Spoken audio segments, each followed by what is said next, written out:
We'll be starting with the next topic, which is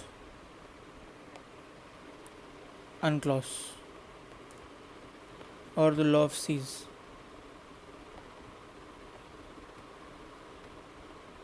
To understand law of seas, it is essentially important that we understand this diagram. And to understand this diagram, we have to first understand what a baseline is. What is a baseline?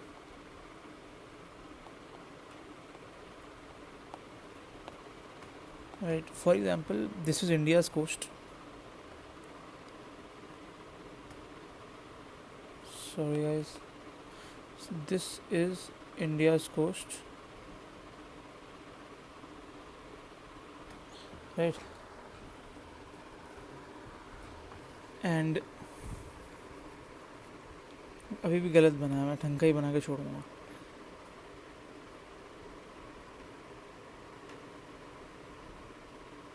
This is India's coast, right? And this is the coastal line.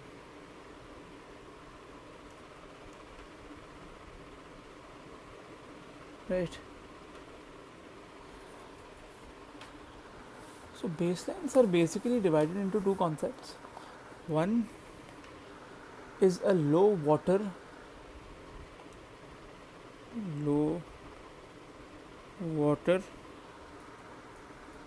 tide mark, and the other one is a straight baseline.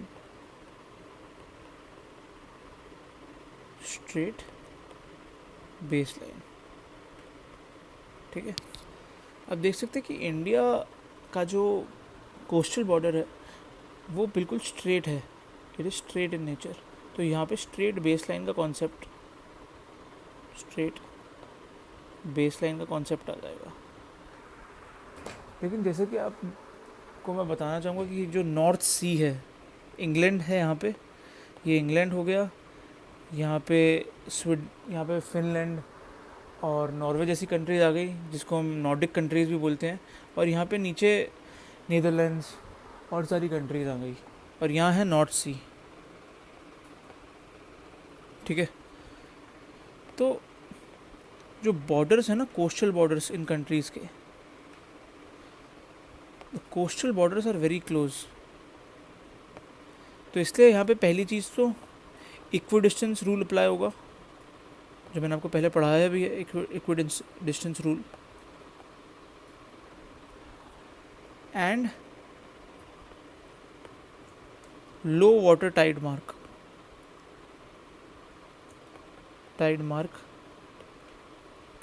rule will be applied.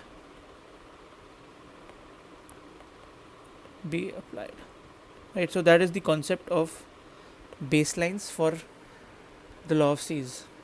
Right. Then we have to come to the next diagram, which is essentially the most important diagram which we'll make. For example, this is the baseline. Right, to start from there, we have firstly the territorial waters till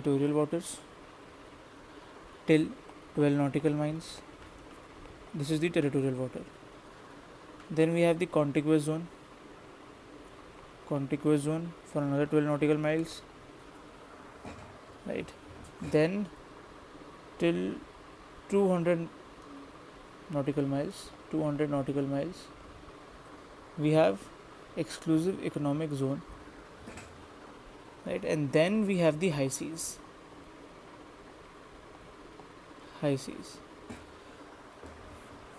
ये तो distance की demarcation हो गई. जो main difference create होता है, that is in how we use the seabed beneath the sea, which is beneath the sea essentially. Right. So this is the territorial waters, this is the continental shelf which is going down, then it becomes a slope. Then we have the seabed. So I'll write it here. This is the continental shelf.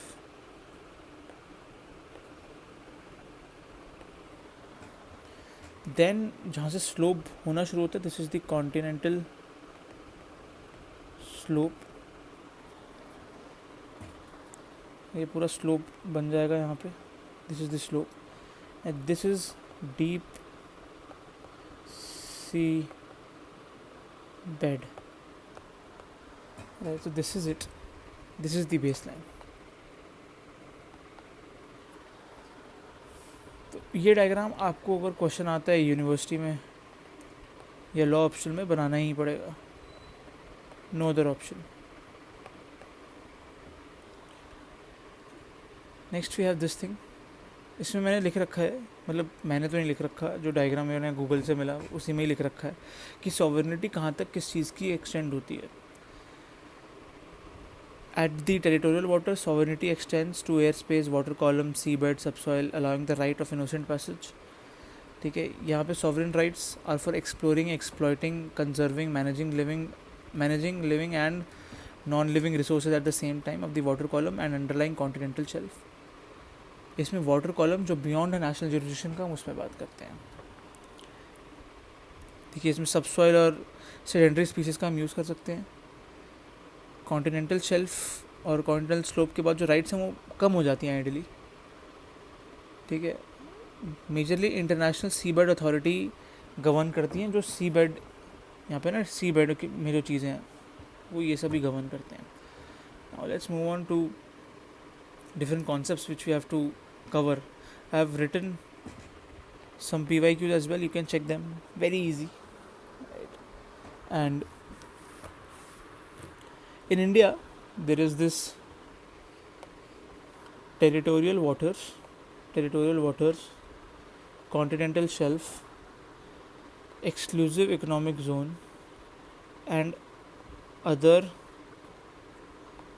maritime zones act of 1976. जो जितनी भी अभी चीज़ें मैंने आपको बताई, Indian domestic law जो cover करता है वो ये है. इंटरनेशनल लॉ तो अनक्लॉज ही है, right. Fundamental principle behind the law of seas is that land dominates the sea. Land is the starting point for determination of maritime rights. मतलब अगर लैंड नहीं होगा तो मैरीटाइम राइट्स कौन ही डिटरमाइन करेगा और कैसे ही डिटरमाइन करेगा. ठीक है, ये बात आपको समझनी पड़ेगी. हुगो ग्रोशियस साहब जो थे फिर से आ गए. वो he elaborated the doctrine of open seas as res communis to be acceptable to all nations but incapable of appropriation. Gradually the predominance of this theory has been qualified by the realization of the economic value of the open seas. ठीक है, बहुत economically important है. Deep sea bed में जो जो minerals मिल सकते हैं वो अभी तक हमें मिले भी नहीं हैं, तो इस बात का हमें ध्यान रखना है. Then we have the concept of the territorial sea. कि टेरिटोरियल सी में क्या क्या होता है. It is the belt of sea adjacent to the coastal state. ठीक है, जैसे इंडिया कोस्टल स्टेट है तो उसके आसपास जो टेरिटोरियल वाटर होंगे टिल 12 नॉटिकल माइल्स, लिखा है आर्टिकल 3 में, फ्रॉम द बेस लाइन. और एक कस्टमरी इंटरनेशनल लॉ के थ्रू हमने रिकग्नाइज़ किया था इस पर्टिकुलर लॉ में. देखिए, this is the perfect example of how customary international law can become binding.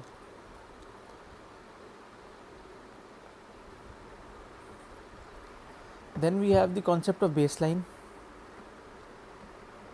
right? Now baseline मैंने आपको बता दिया. Normal baseline for measuring territorial sea is low tide line along the coastal line. देखिए, जहाँ पे भी लो टाइड होगी ना, यहाँ मैंने आपको बेसलाइन बताया था ना, लो टाइड होगी. बेसिकली मार कैसे किया जाता है, लेकिन कभी स्ट्रेट होती है तो भाई सीधा सीधा है. आसपास हमारे तो कोई स्टेट है नहीं है सच, सिवाय यहाँ पे श्रीलंका के, राइट. यहाँ पे ऐसे श्रीलंका को पूरा स्टेट है, राइट. थोड़ा सा बड़ा है, ठीक है. तो वही है अपने सबसे क्लोज. और बांग्लादेश है यहाँ पे, वहाँ पे तो लैंड बॉर्डर ज़्यादा है. राइट। इंटरनल वाटर्स का कॉन्सेप्ट भी आ जाता है। वाटर्स ऑन दी, जो इंटरनल वाटर्स वही हो जो हमारे अंदर हैं, मतलब हमारे देश के जो अंदर हैं, लैंडवर्ड साइड में है जो।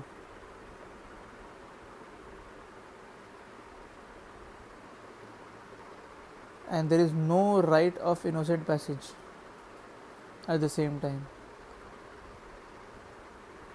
A merchant ship in a foreign port or in foreign internal waters is automatically subject to local jurisdiction। ठीक है, ये आर वर्सेस एंडरसन में लिखा गया है, इस बात का हम लोगों को ध्यान रखना है। Delimitation of territorial waters article 15 में लिखा गया है। Equidistance of special circumstances principle की यहाँ पे बात करी गई है। वो इक्विडिस्टेंस रूल जो मैंने आपको पहले भी समझाया था कि अगर बहुत क्लोज हैं दो पर्टिकुलर कोस्टल बाउंड्रीज तो वहाँ पे 6 नॉटिकल माइल या इक्विडिस्टेंस रूल को अप्लाई किया जाएगा। किस केस में था ये आप मुझे कमेंट में बताएंगे, कमेंट।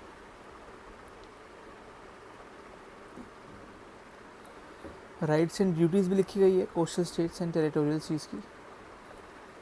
ठीक है, the coastal state has complete sovereignty over territorial sea. The air above it, air and sea दोनों का है, सिर्फ सी का नहीं है। उसके ऊपर जो हवा चल रही है उसका भी हम यूज़ कर सकते हैं, विंड एनर्जी प्लांट्स लगवा सकते हैं। ठीक है, पीनल जुरिडिक्शन भी उनका ही होगा। पीनल मतलब क्रिमिनल जुरिडिक्शन। आर्टिकल 24 भी ड्यूटी एक देता है of innocent passage. Innocent passage मतलब अगर किसी और स्टेट की शिप जा रही है तो वो इनोसेंटली जा सकती है अनलेस एंड अनटिल वो हमारे स्टेट की सिक्योरिटी को हैम्पर कर रही है या नहीं कर रही, वो उन पर डिपेंड करता है। और वो हमारी स्टेट की सिक्योरिटी पर डिपेंड करता है कि हमारे लिए हैम्परिंग ऑफ सिक्योरिटी क्या होती है। It shall also give publicity of any danger to navigation in territorial sea of which it has knowledge. Right of innocent passage मैंने आपको बताई। Any state, coastal or otherwise, can exercise innocent passage through territorial seas of other states. This has been recognized as customary international law। ठीक है, तो अब देखिए आपको है ना इंटरडिसिप्लिनरी अप्रोच की ज़रूरत पड़ेगी यहाँ पे। तो इसको आप कस्टमरी इंटरनेशनल लॉ का क्वेश्चन भी आएगा ना, उसमें भी एज एन एग्जाम्पल लिख सकते हैं। मैंने आपको तब नहीं बताया था लेकिन मैं आप बता रहा हूँ। Then we have article 18 further provides that passage means travel without entering internal waters of ports and states. The passage must be continuous and expeditious। जल्दी होना चाहिए मतलब। देखिए, prejudice to peace, good governance, good order and security of coastal state के अगर hamper करेगा तो वो अलाउड नहीं है।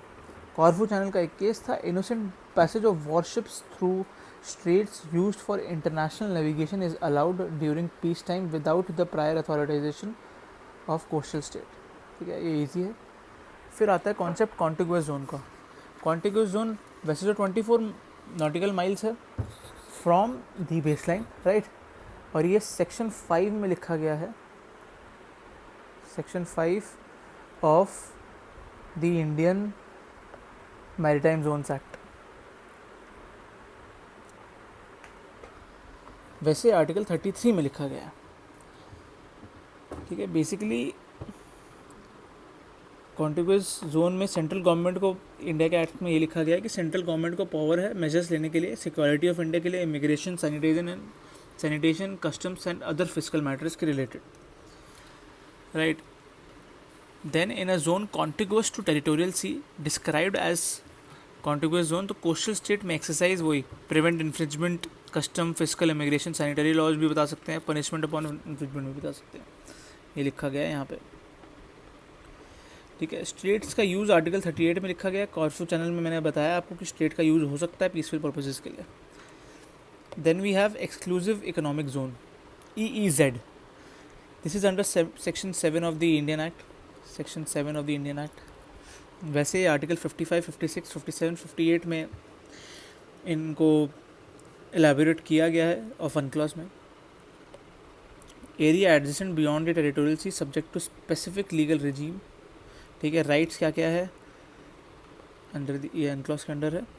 यस, राइट्स हैं sovereign rights exploring, exploiting, conserving, managing natural resources living and otherwise, जो मैंने आपको पहले बताया था. जुरिस्डिक्शन है आर्किटेक्चर के लिए, आर्टिफिशियल आइलैंड्स के लिए, installation and structure, marine scientific research, protection and preservation of marine environment. ये 4 चीज़ों के लिए है बेसिकली, और कोई चीज़ नहीं है. Further the coastal state has duty to regard the rights of other states and act in accordance to UNCLOS provisions. ठीक है, 200 नॉटिकल माइल्स के ज़्यादा नहीं है बेस लाइन से. अगेन हाई सीज़ की फ्रीडम है और स्टेट्स के लिए, सबमरीन केबल्स डालने के लिए है. Coastal state can also impose customs laws in respect to artificial island. जो उन्होंने चीज़ें बनाई होगी ना, उनके लिए कस्टम लॉज यहाँ पे बनाई है ना चीज़ें, उनके लिए कस्टम लॉज डाल सकते हैं, मतलब इंट्रोड्यूस कर सकते हैं, डाल तो नहीं सकते. लिबिया एंड माल्टा का जो केस था, उसमें लिखा गया है कि institution of exclusive economic zone is shown by practice of states to be part of the customary international law. Right. EEZ versus contiguous zone, फ़र्क क्या है? पहले तो वो 24 नॉटिकल माइल्स तक होता है, and then jurisdiction of coastal state over the contiguous zone is determined by article 33 which allows it to exercise limited sovereignty. In respect to EEZ, the coastal state has certain sovereign rights as provided in 56, जो मैंने आपको यहाँ बता दिया है already. The outer limits of EEZ are measured through distance alone, not depth. EEZ extends to living and non-living resources. मतलब देखिए continental shelf मैंने आप लोगों को यहाँ बताया ना, ये रहा. तो सी बेड के भी रूल्स हो सकते हैं, लेकिन एक्सक्लूसिव इकोनॉमिक जोन तो यही है. क्या पता कॉन्टिनेंटल शेल्फ कुछ स्टेट्स में ज़्यादा बड़ी हो, कुछ में ज़्यादा बड़ी हो, प्लस बड़ी हो, तो वहाँ पे ये राइट्स डिफरेंट हो सकते हैं थोड़े से. तो कवि यहाँ पे यही कहना चाह रहा है. Right. Next we come to the concept of continental shelf. Article 76 में लिखा गया है कि ये होता क्या है, और अपने इंडियन एक्ट के सेक्शन 6 में लिखा गया है. Seabed and subsoil lying on the submarine areas up to distance of 200 nautical miles from the baseline. However, where the continental shelf actually extends beyond 200 miles, देखिए जोग्राफिकल मीन्स ही लेनी पड़ेगी at the end. Geographical factors are taken into account to establish the limit which in any case exceed to 350 nautical miles from the baseline or 100 nautical miles from 250 meter isobath. अब आइसोबात में आपको समझाने बैठूंगा तो मुझे 10 मिनट लग जाएंगे. ठीक है, तो ये सी बेड की एक टर्म है, बस ये याद रखिए. सी बेड और क्या कहते हैं, मेजरमेंट की term, if I am right, क्योंकि मैंने भी बहुत टाइम पहले पढ़ा था ये. North Sea continental shelf case है. Continental shelf constitutes of natural extension to land territory. Rights of coastal states over the shelf are ipso facto ab initio, thus inherent right of states to exploit continental shelf. It is recognized as a customary international law. Accordingly, under the UNCLOS, states have two sources of rights over continental shelf: those over seabed failing in EEZ and those over the continental shelf. ठीक है, इस बात का ध्यान रखिएगा. Rights क्या क्या है कोस्टल स्टेट के, ये भी हम देख लेते हैं. एक्सप्लोरिंग नेचुरल रिसोर्स है. ठीक है, एक्टिविटी नहीं कर सकते आप कोस्टल स्टेट के कंसेंट के बिना. The rights of coastal state over continental shelf does not effect any legal status of the super adjacent waters or the air space above those waters. In addition, such exploration and exploitation must not result in any unjustifiable interference and navigation, fishing or conservation of the living resources of the sea. Equitable sharing criteria, एक case में भी था, कौन से में था आप ये बताइए कमेंट्स में. Where the continental shelf of a state extends beyond 200 nautical miles, it must make the payment to the International Seabed Authority for exploitation of non-living resources and the shelf lying beyond. मतलब आप कि CS NM से ज़्यादा है तो payment देनी है, payment to international seabed authority. That is the scene. Maritime delimitation का कॉन्सेप्ट बता दूंगा। निकारागुआ वर्सेस हॉन्डुरस के केस में ओटी पॉसिडेटिस की कॉन्सेप्ट की बात करी गई थी मैरीटाइम स्पेसेस में, एक तरीके से डिटरमाइन करने के लिए कितना एरिया आपका मैरीटाइम सीज में बिलोंग करता है नहीं करता। इक्विडिस्टेंस और स्पेशल सर्कमस्टांसेस का प्रिंसिपल यहाँ पे भी लगेगा, ठीक है। ये तीनों केस हैं बहुत इंपॉर्टेंट, मैं पहले पढ़ा चुका हूँ। कतर वर्सेस बहरीन नहीं बताया मैंने आपको, it is in respect to again the equidistance principle जो 1958 जेनेवा कन्वेंशन में भी बताया गया है। Equidition and special circumstances principle in all cases of delimitation, whether territorial sea, EEZ or continental shelf, the appropriate method is to draw provisional equidistance lines starting point to assess special circumstances which may exist and which may warrant change to achieve equitable result, followed by a disproportionality. Basically भाई वही है कि equal होनी चाहिए चीज़ें और कुछ नहीं है। आपको अपने शब्दों में ये चेंज करके लिखना होगा, ये टेक्निकल ज़्यादा है और याद रहेगा नहीं, क्योंकि मुझे भी याद नहीं रहेगा अगर मैं पेपर लिखूँगा। So that is the scene. Next we have the rights of landlocked states as well, which is written under Article 125 of the UNCLOS. Landlocked state would transit allow, मतलब ट्रांजिट का उनके पास क्या कहते हैं राइट होगा।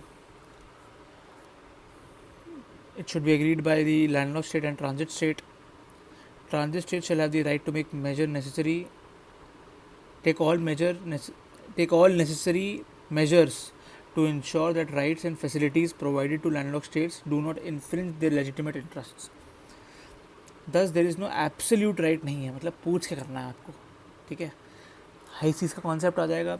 ये high seize का concept Indian law में नहीं लिखा गया, इंडियन लॉ में डाला ही नहीं है। क्यों नहीं डाला आप देखिए, ये तो हमें पता नहीं क्यों, पर डाला तो नहीं है। ये एलिजाबेथ जी तो थी महारानी, उन्होंने स्पेनियर्ड्स के अगेंस्ट कार्टाजे पॉलिसी लाई थी, वो stating that seas and air are property of all mankind and no state can claim occupation. Grotius expressed the similar view. Article 86 में लिखा है कि those parts of the sea which are not included in EEZ, territorial sea and internal waters में नहीं है, जो सारे high seas हैं. It enjoys freedom of high seas. It is exercised as per the provisions of UNCLOS and other rules of international law. Includes freedom of navigation, overflight, laying of submarine cables and pipelines at the same time as well. High seas shall be used for peaceful purposes. कोई part इसका ले नहीं सकता है अपना flag लेके जा सकता कोई भी स्टेट। जुरिडिक्शन क्या है, कोई है नहीं,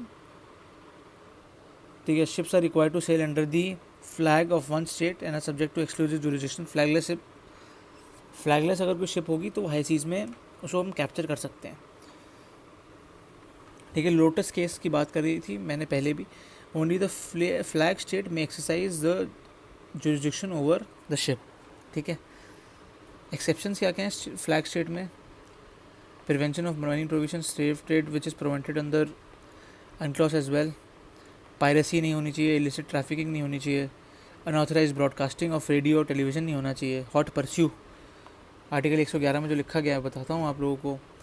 right of visit warship have the right to approach ascertain the nationality of the ships as well at the same time. Coastal state may extend its jurisdiction into high seas to pursue and seize a ship which was subject to infringing its laws. Hot pursuit must have begun while the ship was within the territorial sea or contiguous zone of the pursuing state. Right to hot pursuit ends as soon as ship enters the territorial waters of its own state or a third state. मतलब तुम high seize में कर सकते हो, वो hot pursue नहीं रहता है जब वो स्टेट में घुस जाता है। Conservation and management of living resources की मैं बात करता हूँ। Article 116 all states have the right to engage in fishing on high seas subject to their treaty obligations and rights and duties as well as interest in coastal states, ठीक है। वही अपनी living resources को किस तरीके से manage करेंगे और सारे स्टेट्स के साथ भी उन्हें मैनेज करना है। नेशनल्स के लिए एक लॉ जैसे बनाने हैं ताकि नेशनल्स भी कंजर्व करें लिविंग रिसोर्सेज को। प्रोटेक्शन एंड प्रिजर्वेशन की बात करी है। मरीन एनवायरनमेंट को you have to preserve them sovereign right to exploit their natural resources at the same time as well was there. Duty to take measures to prevent, reduce, and control marine pollution at the same time. Prevention of pollution from land-based sources, seabed activities subject to national jurisdiction. Activities by dumping shipping vessels or through the atmosphere at the same time. Violating states to be liable in accordance with the international law as well. क्या nuclear testing allowed है या नहीं है, ये भी हमें देखना पड़ेगा इन हाई सीज. 1963 की जो पार्शियल टीबीटी है और एक complete nuclear test ban treaty है, ठीक है, इन दोनों में अलाउ नहीं किया गया है. बस फ्रांस ने कर दिया था क्योंकि उन्होंने साइन ही नहीं करी थी पीटीबीटी. आर्टिकल 88 में लिखा हुआ है कि पीसफुल पर्पसेस के लिए ही यूज़ होना है. डिस्प्यूट्स का सेटलमेंट कैसे होगा, वो 279, 287 और 288 में लिखा गया है. डिस्प्यूट पीसफुल मीन्स से ख़त्म होना चाहिए. 280 में ये लिखा है, मीन्स अपनी चॉइस से पार्टीज लेगी. स्टेट में adopt following methods of resolution, it loss, ICJ and arbitral tribunal under article annex 7 में जो लिखा गया. कॉम्पिटेंस ऑफ इटलॉस भी होगी. इटलॉस बेसिकली एक 21 मेंबर बॉडी है, राइट, एंड हैम्बर्ग में it sits in. It is basically for settlement of disputes. अगर कोई भी आता है, फॉर एग्जांपल अगर ऑयल स्पिल कर जाता है, ठीक है, ऑयल स्पिल कर जाता है, तो वो कहाँ जाएगा उसका डिस्प्यूट, वो इटलॉस में ही जाएगा. It is as simple as that. It is known as the international tribunal of law of the sea, right, ITLOS. It has the power to prescribe provisional measures under the UNCLOS. Decisions of tribunal are final and binding upon the parties or to the dispute. It can exercise advisory jurisdiction at the same time as well. देखिए BBNJ treaty अभी आई थी 2023 में, high seas treaty है, marine biodiversity को protect करने के लिए है, and for the areas beyond national jurisdictions, right. UNCLOS के अंडर ही साइन होती है, इसलिए इंपॉर्टेंट हो जाती है, ठीक है. मेन ऑब्जेक्टिव्स क्या हैं, वही marine protected areas to bring 30% में आना है. कॉप मीटिंग जो कॉन्फ्रेंस ऑफ पार्टीज़ होती है उसमें बात करी भी गई थी इस विषय में. जेनेटिक रिसोर्सेज की जो रेगुलेशन है और कमर्शलाइजेशन है उसमें फेयर एंड इक्विटेबल शेयरिंग कैसे रहेगी उसके बारे में बात करी है. Cooperation and coordination among countries and stakeholders की भी बात करी है. Promoting the rights of indigenous communities specially the small island developing states, ठीक है. ये SIDS को हम साइडलाइन कर देते हैं, इन्हें साइडलाइन नहीं करना है, ठीक है. इंडिया ने इसे साइन करा है, ठीक है. This is all for UNCLOS, right. I hope you like the video. Don't forget to like, share and subscribe. Have a great day ahead.